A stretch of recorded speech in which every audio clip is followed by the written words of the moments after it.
Brilliant. Yeah. So just to go on that sort of, as you've mentioned, what did you do to sort of what did you do outside of rugby or anything like that to sort of get yourself into that junior academy role? So for anyone listening or coaches, they can sort of feedback on what you did to get into that EPDG and then that junior academy full time at Saints.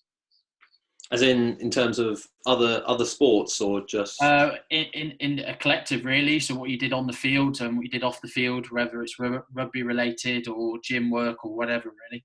Okay, yeah. So, well, from very early, I played football as well as rugby, which probably helped with my overall sport understanding. And then I think it was under 13s. A lot of players were kind of put forward from clubs to a trial day. It was called a talent identification day. And Saints kind of kept on top of players from that day on. EPDG kicked off from the following year. So from under 14s to under 16s, it was Monday nights at Stowmarket Rugby Club. Lovely commute, that, isn't it?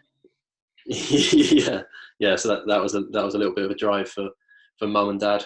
Although actually we did alternate it with there was a few other Cambridge boys who used to go down as well, which was quite nice.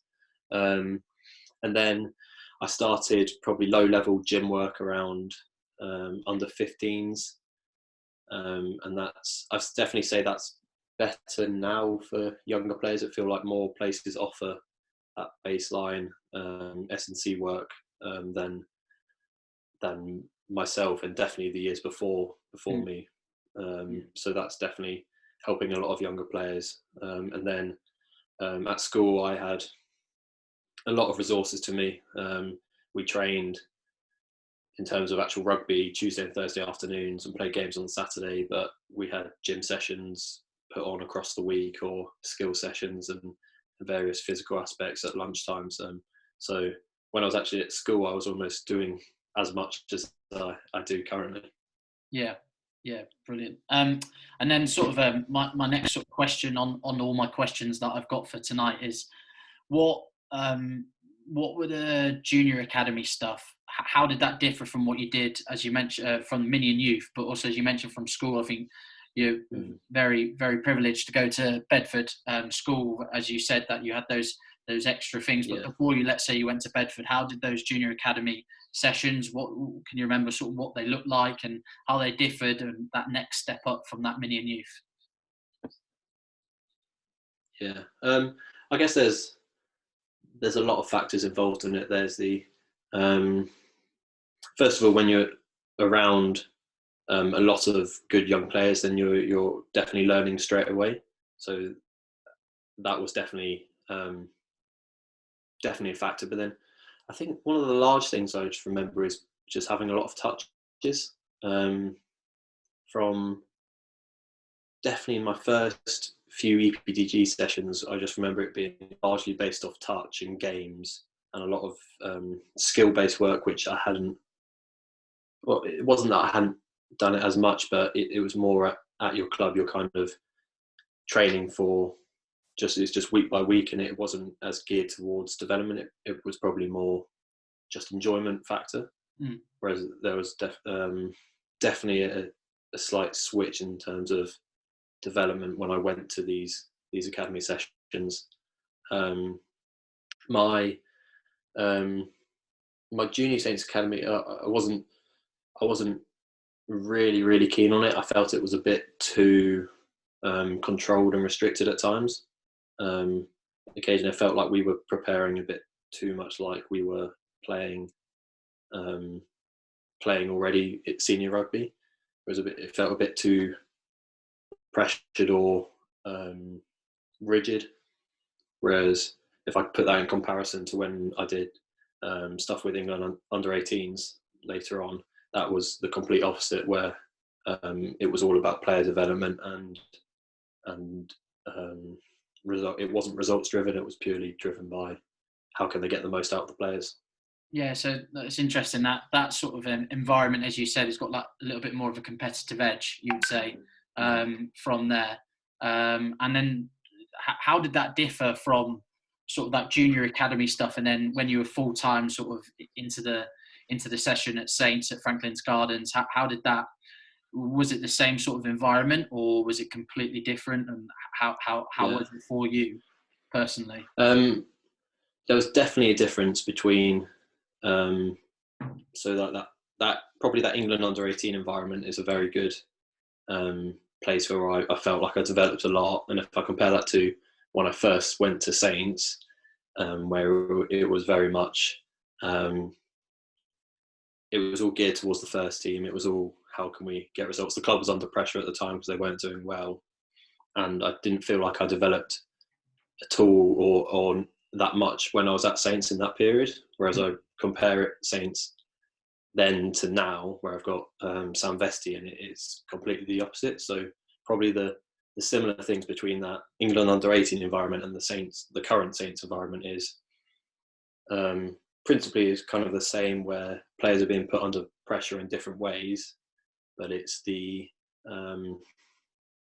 freedom and confidence to make mistakes within that environment to then result in improvement, if that makes sense. So you've still got the competitive edge, but it's more of you're allowed to get things wrong, and that's decision making sort of environment. I think that's very apparent in what what Richie creates for us as the first team. I'm not just saying it because he's on the call, but but also creating that environment where those players aren't scared. And I think, as you mentioned too, when you had your time at England 18s, Russell Earnshaw and John Fletcher are very, very apparent for that, aren't they? And with the work they do now, they're creating that environment to get things wrong, and that's how you learn. But also they see that creativity, so it's quite interesting. Then, sort of from those sort of two experiences you've had at Saints, how does that differ for when you did the age group stuff? As you mentioned, you did Scotland 16s,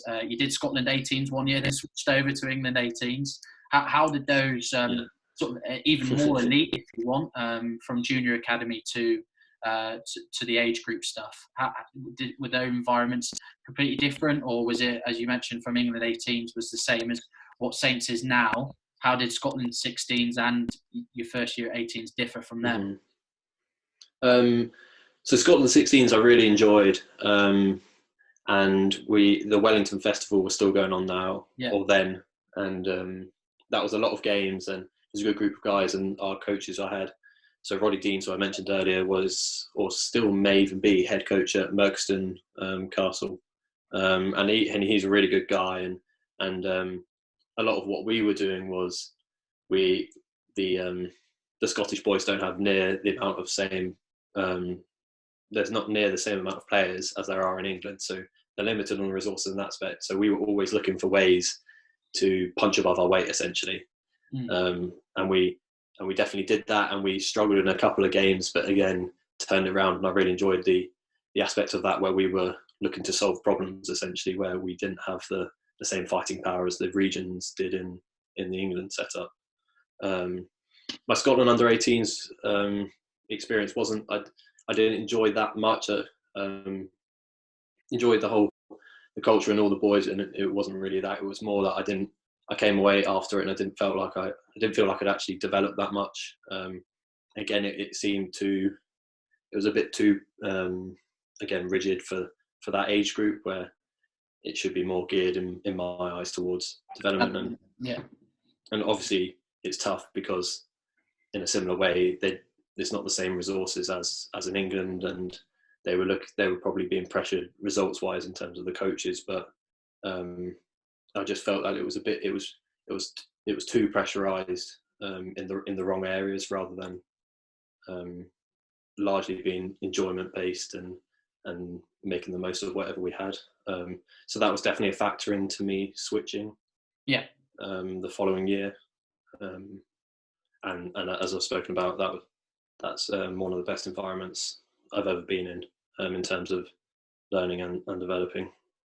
Perfect. Yeah, so interesting to talk about that. Obviously that environment is different everywhere, and I think that's one thing that we're sort of creating at the clubs from now on, is that creating that sort of growth mindset and that player development. And look, we as yourself, you've played in bigger games than majority of of people would have coached or played in. And I think you say, from what I've heard about how Northampton are now, is that they don't mind you getting things wrong. I think that's a huge importance, especially for mini youth. So I can imagine that sort of, if you're coached in that now, I'd love to see sort of what all those players are that are coached like yourself with what's happened in the next sort of 5 to 6 years, and see how they develop from there.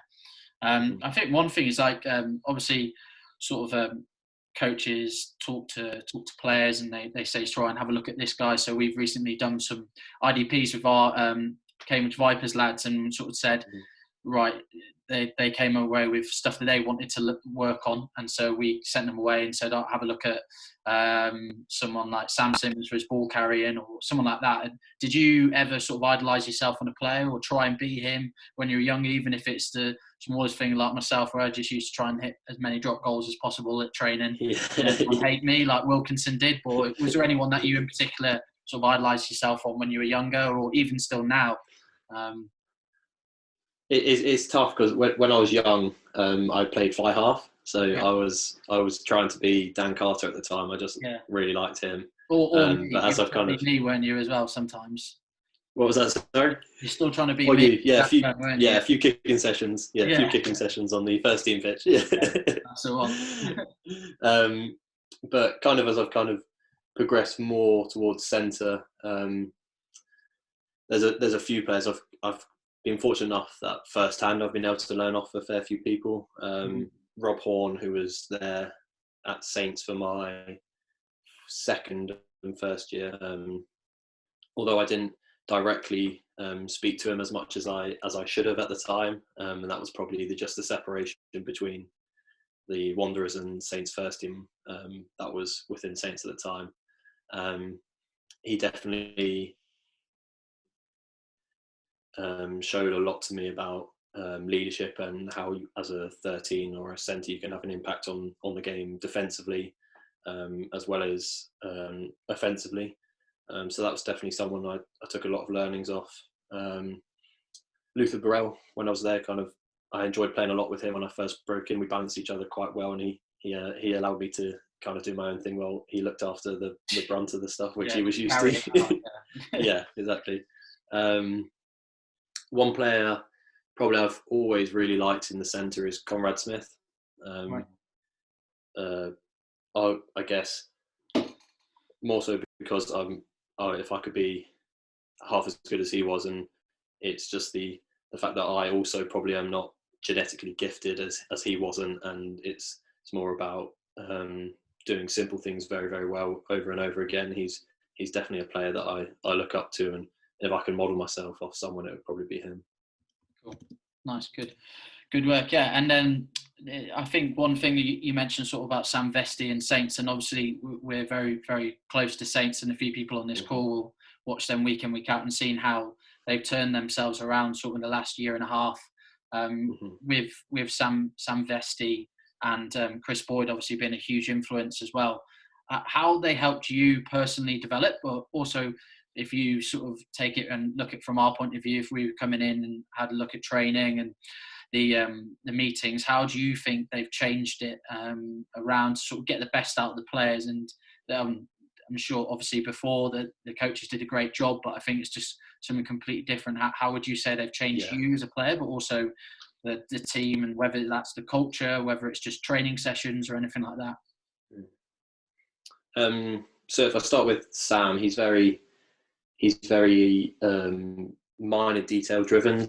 So that would be around your skills and the minor detail that goes into making things right. So I definitely think he's improved my understanding of how to get myself better. And he's a big driver of, you need pressure to create improvement. So I'm not talking about pressure in terms of too pressurized, but if you get the level right where people are able to, for example, a simple hands drill at that level where I'm trying to improve my passing, I could easily catch and chuck a few spin passes and try and make them all as perfect as possible. But unless I'm being pressured by someone with a pad or reducing my time and space, I'm not actually going to achieve improvement. So he's definitely someone in that small skills area has improved my understanding of what I can do to get better in certain areas by adjusting time I've got to perform something, the space I've got to do something, and or focusing then on the accuracy of thing rather than just doing a generic skill. Yeah.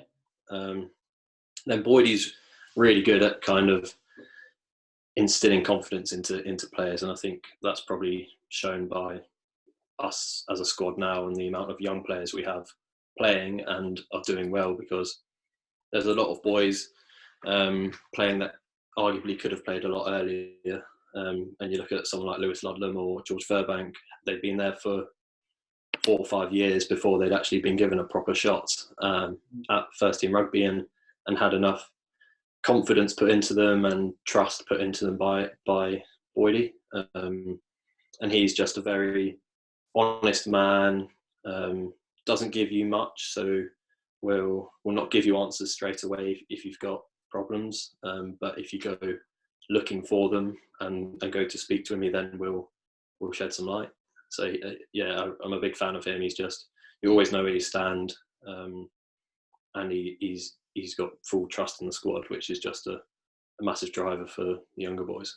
Yeah, what sort of things would he do to instill those confidence in either you, or what have you seen sort of firsthand, or how has he helped? Is it the way he talks? Is it sort of the meetings he has? Anything like that? I think the first thing he probably did when he came in was baseline say that I don't care who you are, if you're playing well, you're going to play. So that straight away was a big incentive for all these boys that hadn't played or were just coming through, that you've got a real chance here. And then he actually stuck by that. It can be quite easy for coaches to say something but then just go back to the safer option, whereas he would actually follow through with that. And then he would just rather you make the right decision and fail than not make the right decision and end up and just choose the safe option, essentially. Yeah. It's just he knows, he's very good at reading people and able to see what their natural instinct would be to do, and if they're shielding that away or going into their shell, he's very quick at picking that up, and will encourage players to just play the game as they see it. Yeah, perfect. Yeah, and so one thing I think be quite cool to sort of know, what does a sort of standard training week sort of look like for you guys at Saints? Let's say you've got a game on Saturday. You just sort of break it down of sort of, do you spend an hour of training, and that could be touch games, analysis, or skills? And so if you could just sort of run us through a sort of rough small week that you would potentially do, and how much you spend on skills or anything like that. So on the Monday, we come in and have review meetings and strategy meetings for the team we're playing on the weekend. We then go into and do our gym work, and then we have a thing called Tai Chi, which Boydie's brought through, which is essentially just walking and talking. Right. So it's very, very low level, and especially if boys have played on Saturday, and you're essentially just walking through the strike moves and getting in low level detail for the week ahead. Yeah. And then that'll be it for a Monday, unless you didn't play on the Saturday, then you have a bit of top up with something. I'm sure you're used to those. Yeah, absolutely. I know what they are, mate. It takes me a while to get used to them. No, I'd definitely be one of them ducking and diving, saying my hamstring's tight at them. Yeah. Then on the Tuesday, again, it tends to be a meeting or so each day with various detail, either a review or a preview, bit of information, gym work, and then the first proper session of the week, where we will, it will be the largest session of the week, and it will involve the bulk of drill work or improvement work. So that's where we'll likely break out into various drills, which doesn't happen too much, but that's where the bulk of that will happen, finishing with a bit of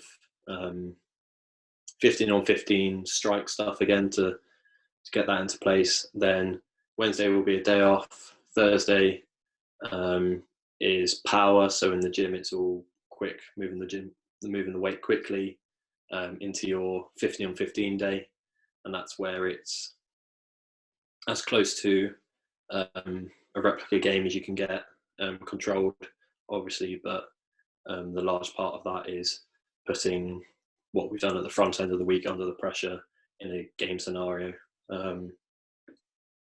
with including open play and strike play.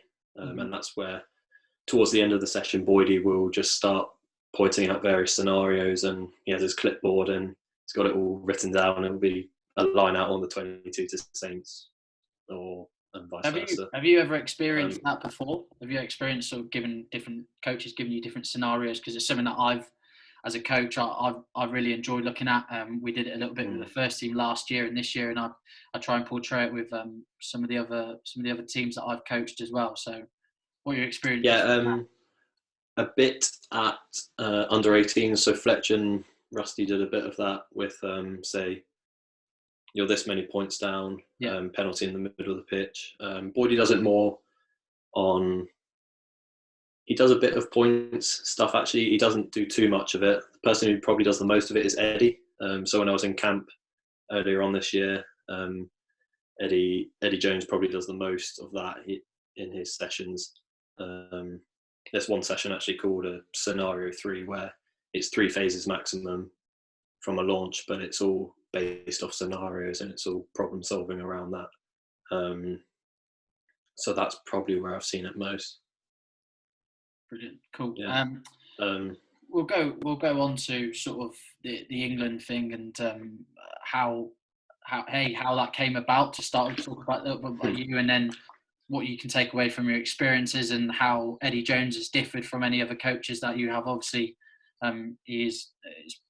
we know sort of in a little bits about him, but only from what the media see. So it'd be great to sort of get an insight of how he is as a coach, what he does slightly different to what Chris Boyd or Sam Vesty or Rusty or whoever you've dealt with before. Really, it'd be great to get a little bit of insight from that. Yeah.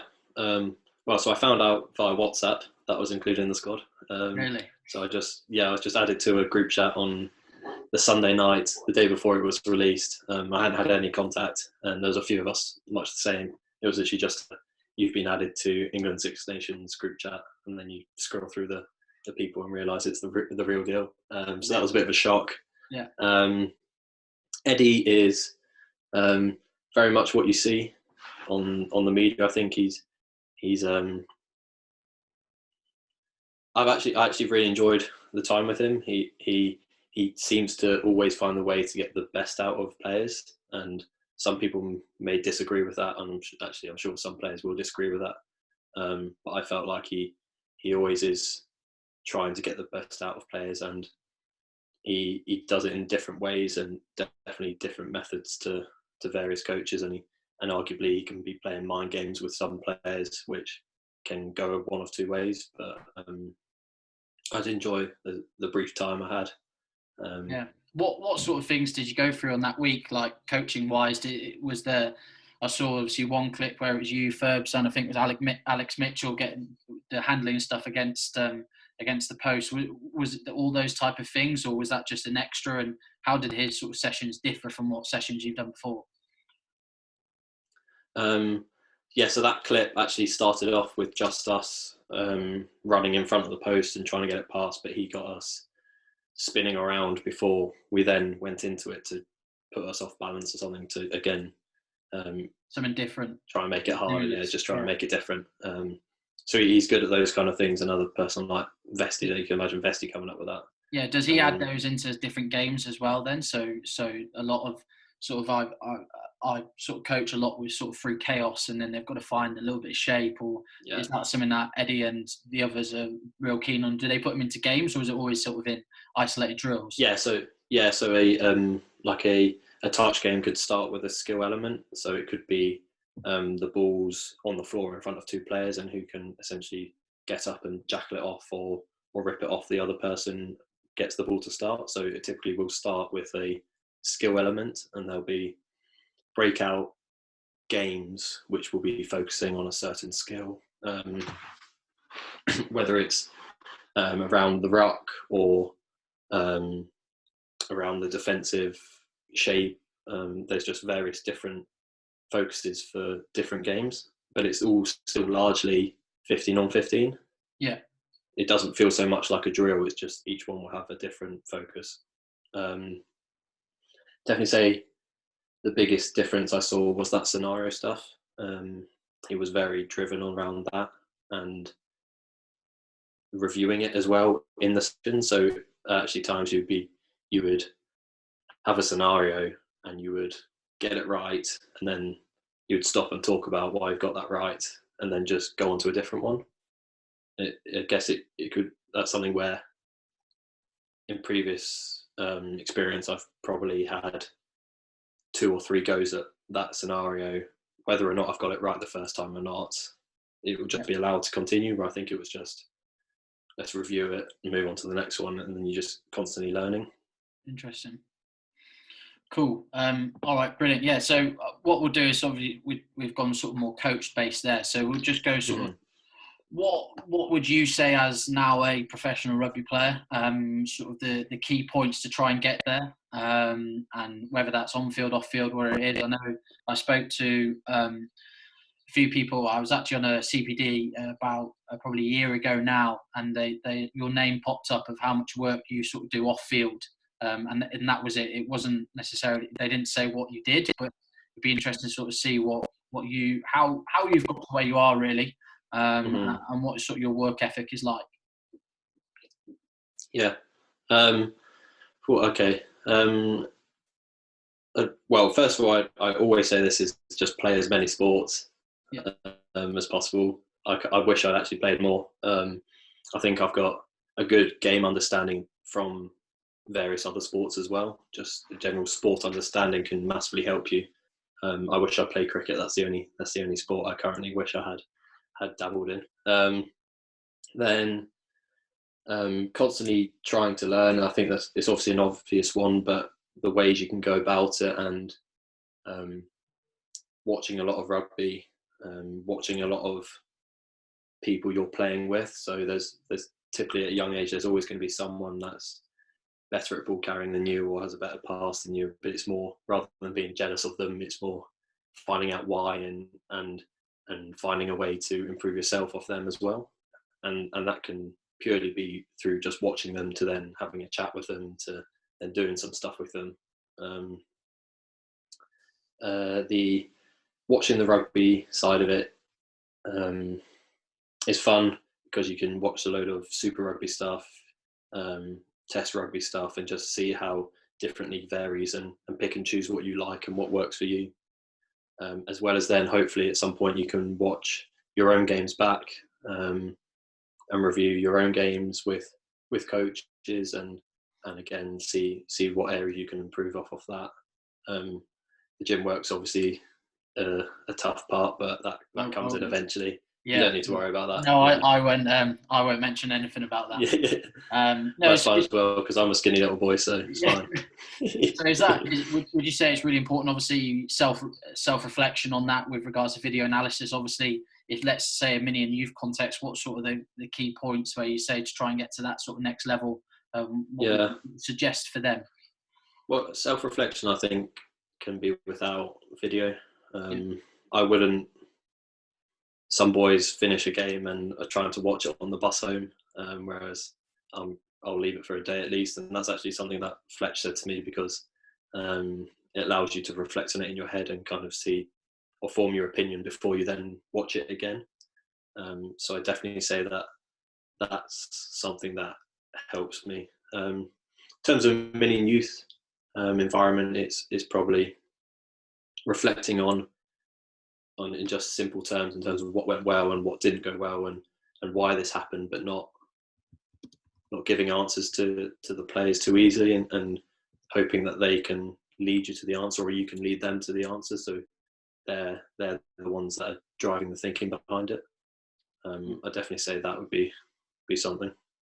Yeah. Is there any other sort of advice you'd give those kids that from Cambridge, if anything, to sort of help them try and get to that next level?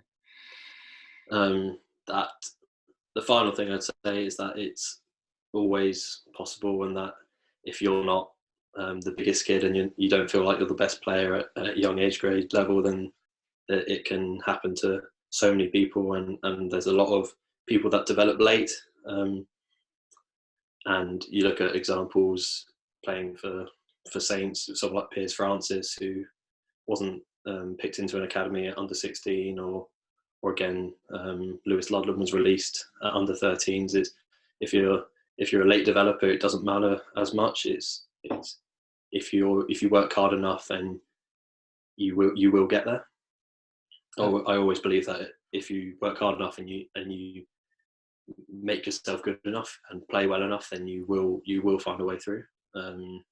Similarly, if you flip that on its head, if you go to people that have developed early, I would say that don't stop there, because you see a lot of people who are very big for their age run through teams when they're young, but then don't work hard on their skills and then plateau or completely drift away. So it's probably that just continuous self-improvement and work ethic will get you there. Perfect. And are those things installed with you going back to Saints? Are they installed at Saints all the time from coaches, or is that sort of now you're at the professional level, is that sort of left for the players' own devices to sort of self-reflect and continue to get better? It's driven and it's encouraged, but again, it's not something that's going to be done for you. There's only so much coaches can do, and it probably does come down to the player to really drive their own improvement. Perfect. I've got thanks very much for that, mate. Really appreciate it. Richie's got a couple of questions. I'm sure he won't try and stitch you up, so I'm just going to run him now, if I can. Perfect. Rich. Yeah. Well done, Fraser, for surviving that inquest from Penfold. Just a couple of ones, mate. You've some really good insight there into your sort of journey as a rugby player. I've got sort of two questions that look at probably when you started off and where you are now, and try and relate it as much to the audience that we've got as well. I guess the first one, and it's really refreshing to listen to, to what you're saying about the current environment that you're in now at Saints, and the good work that the Sam Vesty and the team have done there, and Chris Boyd, and listening to Lee Blackett and Jacob Umaga last week, that they spoke about how much trust they've got in their younger players and the guys that have come through the academy system. So again, do you think that that's the way that that rugby is going? From your experiences at Saints, is there more now, more decisions put on the younger players' shoulders? Are there more responsibility being given to you? And how has that probably accelerated your development? I'd definitely say it is the way that rugby is going. If not, it's the way that rugby should be going, because the 20s program for large periods of time has been producing like very successful teams and highly skilled players, and there's probably been a lag in the transition of those players into the first team, which is more common now. So compared to an under-20 side a few years ago, which may have won the tournament, only 2 or 3 may have played the Premiership, whereas the side I was involved in last year, almost double figures, had played some Premiership rugby already. So I do think there's becoming a greater trust in the squad and pushing younger players into those positions earlier. I definitely think that's helped my development. I wouldn't say I've been forced into certain roles as much, but they may have been encouraged and allowed. I think it's more acceptable for a younger player's voice to be found now than it may have been, and for relationships to develop between younger and older players, that in turn results in improvement to both the younger player and the older player, I think, which earlier on I don't think would have happened. No, I completely agree. And do you think that's come almost as a byproduct to the environment that Chris Boyd has created at Saints? And I think with anything, I'm guessing that takes time to sort of establish that environment where players, younger players in particular, feel comfortable to talk in front of the group and make decisions. Yeah, I think we've definitely bought into a squad culture, and that encapsulates everyone rather than just the first team. One of our main mottos is Saints First, and that includes the whole setup, including staff, rather than just the boys playing on the Saturday, which is something that I kind of felt when I first went into the setup. And that in turn, again, if you have confident young players, it means that it allows them to express themselves and get better, and hopefully older players also could get better off those younger players and vice versa. And overall, it just drives the competitive nature of the squad, and then hopefully the performance. Yeah, cool. Last question, Fraser. So again, probably looking at it from sort of younger age groups. Mm-hmm. If Fraser Dingwall now could give one piece of advice to his younger self, it can be rugby or non-rugby specific, what would that be? I didn't say there was going to be any curveballs, Rich. I think you've hammered him in. Yeah, curveballs. yeah. Play cricket's one. And then don't become frustrated if you're not the standout player the whole time. Just keep working at yourself and stay as much, focus on yourself as much as you can, essentially, and your own improvement, and don't become frustrated if you're not necessarily the star name of under 16 rugby or under 15 or rugby, because you've just got so much time to improve, and so do those other people. Perfect. So Ben Penfold at 25's got time to develop still then. 100%. Growth mindset, always developing. Brilliant. Thanks for that, Fraser. Appreciate it. No worries. Brilliant. So what we'll do is we'll just sort of open up the floor. So if anyone wants to sort of ask a question, if you just type it in the chat box rather than me unmuting everyone, that'd be brilliant. Conscious of time, and obviously, if there's any questions, please then just fire away. My brother's on the call, isn't he? Is he going to pop up with something? I think, yeah, he might do. He hasn't given me any chat, to be honest. That's fine. But yeah, so if there's anyone got any questions, please fire away. Nothing's popping up so far. Could be a good thing, mate. You dodged a bullet here. Yeah.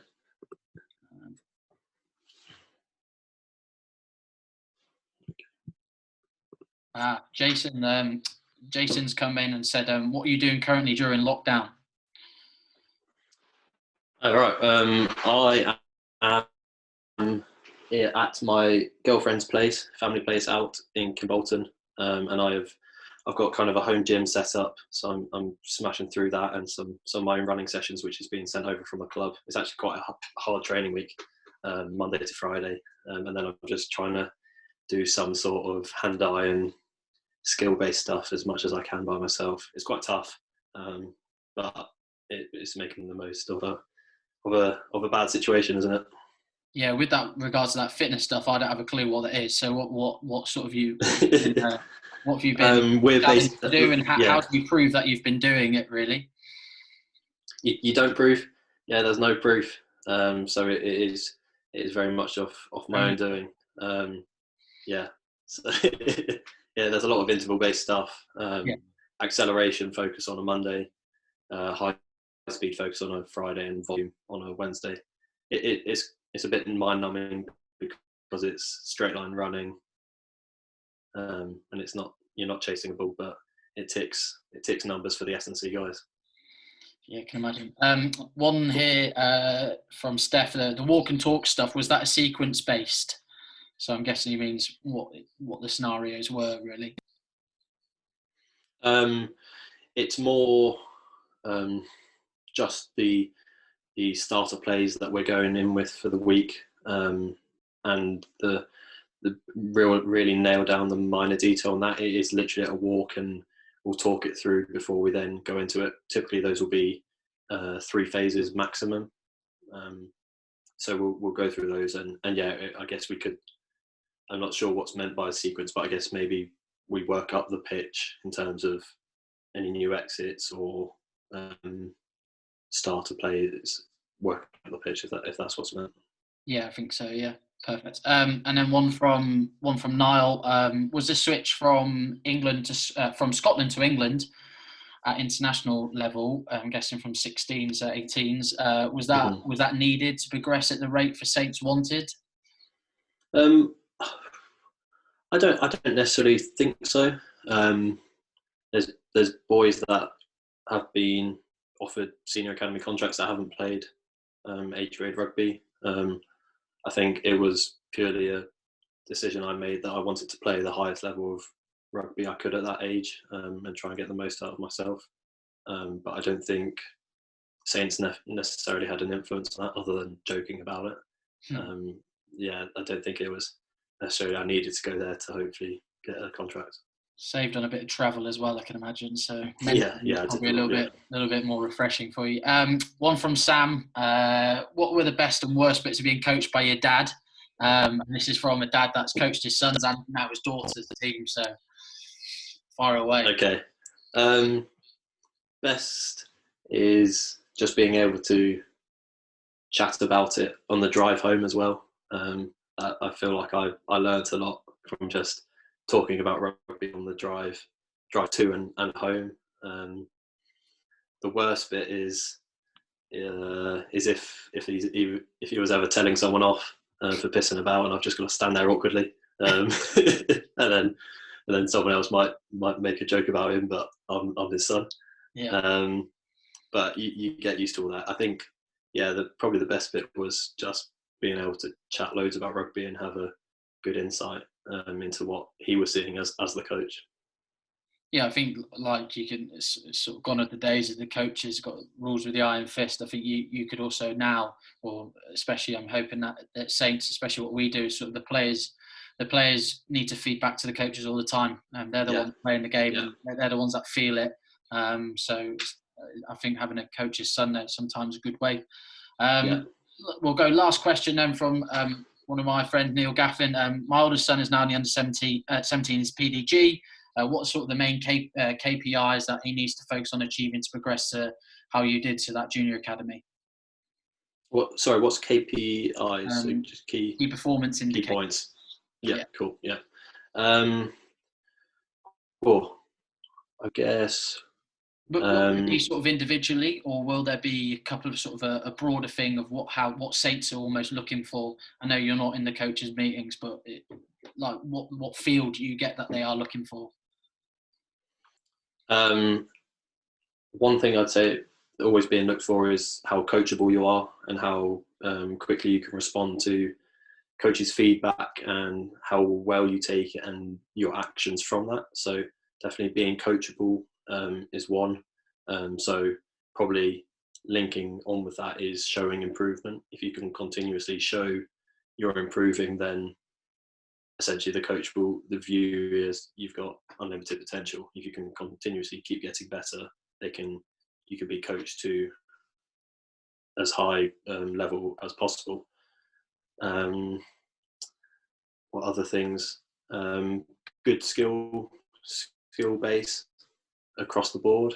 I think it's very easy to have your strengths and areas and cover up any weakness if you've got, but to work on your full game and improve as many areas as you can, as well as the ones you don't enjoy working on. That would be something I'd say. Cool, brilliant. And then last one from you, brother. Thanks to young Dingwall and Joe Exotic. Brilliant. Have you remembered his birthday on Thursday? I think my sister sorted it, so it should be fun. Brilliant. All right. Thank you very much, everyone, for logging in. Obviously, big thanks to you, Fraser, for tonight. Hope that some of the coaches on this and the kids, if there are some involved, have managed to get a lot out of it from a professional rugby player, and how you've transitioned that sort of from that minion youth to pro rugby and that recent England call up. So yeah, thank you very much, mate. Really, really appreciate your time. No, thank you. And we'll. That's good. Enjoyed that. Cheers, mate. Yeah, nice one. Thanks, everyone. Bye-bye. Nice one. Bye. See you later.